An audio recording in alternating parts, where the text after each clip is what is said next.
Vanakkam. Welcome to this course on classics in neuroscience. In this series of videos, we have been looking at neurosurgery and how neurosurgery developed from Cushing and from the contributions of Harvey Cushing and further developed by other people including Penfield and many others. We looked at pituitary surgery and brain visualization in the previous video. In this video, we look at another critical topic, the topic of stereotaxy. What is stereotaxy? Stereotaxy essentially refers to solid three-dimensional arrangement. That is, development of a method to identify specific region or specific nucleus in the brain, in each given brain with respect to the size of that brain. This is critical because in many surgeries it is critical to identify the specific nucleus that may have to be ablated, that may have to be resected, that may have to be stimulated, or something has to be done on that nucleus. How can you visualize this? It is not possible to have one brain that is going to help us identify the location because different brains are different in sizes, shapes. Each brain is unique in itself. So, we need a method that is customizable. So, it was an extraordinarily challenging problem. So, this approach essentially is the technical approach to standardize brain surgery across individuals. It is important to orient the tip of a probe within that coordinates, the three coordinates within the volume of the brain, because if you make a mistake, you are going to cause damage to more tissues than necessary. This is important. In laboratory animals, it is used to access deep structures without disturbing cortical tissues.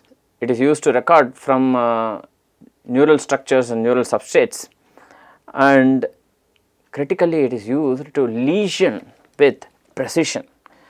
Unless you have stereotaxy, your lesion will not be precise. You may end up lesioning other regions, unintended regions, thus reducing the rigor of your studies and research. In a clinic for humans, this is used as a surgical tool, as part of the surgery method in the treatment of psychiatric disease, essentially in psychosurgery, in the treatment of movement disorders, in the treatment of pain syndrome, and also to drain cysts and cystic tumors. The first practical stereotaxic device was introduced by Horsley and Robert Clark in the early 1900s, but somehow it fell out of favor, and later Clark and Elizabeth Henderson made what was practically the first atlas of the brain, but not the human brain, the cat brain, but it helped because it was the first step towards quantifying the landscape of the brain in any organism. Later in the United States, Stephen Ranson and Frank Ingraham built what was essentially a copy of the Horsley-Clark method or Horsley-Clark tool system for neurophysiological research in the United States. And this human cerebral stereotaxy as a field, as a topic, was revived during or after the Second World War, because after the early 1900s when Horsley pursued this, there was a little bit of decline of this. Later this developed during the 1940s or just after the war. This essentially built on increased knowledge of deep structures. Also, by that time angiography was used for localization and identification of landmarks, and there was also the availability of novel methods for causing changes in the deep structures. So, between 1940s and 1960s, lots of devices for stereotaxy were identified, about 14 devices were identified.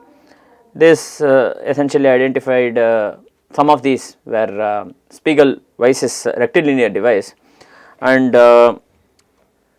Lexell's polarimetric device and Talairach device combined with angiography.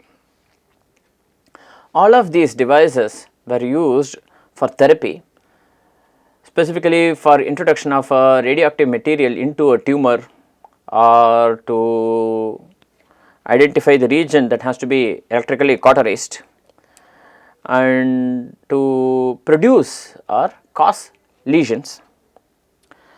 Lars Lexell used polar coordinates to produce lesions in a deep structure of the brain called as basal ganglia, causing pallidotomy. This study or this method was a pioneering method that made Lars Lexell a pioneer in the surgical treatment of Parkinson's disease. Now, an improvement over this method is now available, it is now called as the deep brain stimulation method. We discuss that in future. Of course, there was the development of brain atlases for electrode placement. The first one was made by Spiegel and his colleagues in 1952. Of course, between brains there was considerable variability, but what are the factors that cause this variability? Because there is an inherent variability of brain region between individuals. Between my brain and another person's brain, there is an inherent variability, and also there is an interaction of tissues with probes, and there is shrinkage artifacts during histological preparations. So, these three are the factors that cause variability. In 1948, Haas and Taylor introduced a cryoprobe, essentially an alternative cooling and warming method, essentially causing destruction by cooling. This was used by Irving Cooper from 1950s to 1960s to create deep lesions for relief from movement disorders. In Parkinson's disease, this method, deep brain stimulation or lesions using this method, pallidotomy type of method, and later the use of levodopa was used to relieve patients from symptoms of Parkinson's disease. For those who are interested in learning about Parkinson's disease, the neuropathology, neurophysiology or the pathophysiology of Parkinson's disease and the possible treatments, I refer to my videos in the course Neuroscience of Human Movements, in which I discuss dopamine and its effect on the movement system and Parkinson's disease. There are, if I remember correctly, there are 3 videos on Parkinson's disease, and that also discusses the possible therapeutic approaches. Later there was this revolution in brain imaging with the advent of molecular probes that are now coming, but at that time the development of the field of radiosurgery by Lars Lexell was an important cornerstone, and Lexell and Borge Larsen in 1951 essentially performed operations near a cyclotron using proton beams on target areas in the brain, essentially going on to develop what is called as the gamma knife using radioactive cobalt. Remember Lars Lexell for his crucial contributions towards improving our understanding of the muscle spindle. Does that sound vaguely familiar? We have discussed this in the previous set of videos in some other previous week. Please do check that. Lars Lexell and his contribution towards improving our understanding of the muscle spindle. With this, we come to the end of this video. In this video, we looked at stereotaxy and how the field of stereotaxy developed from the early 1900s to till date, and what are the various methods that were used and developed in the 1940s and 1950s and 1960s.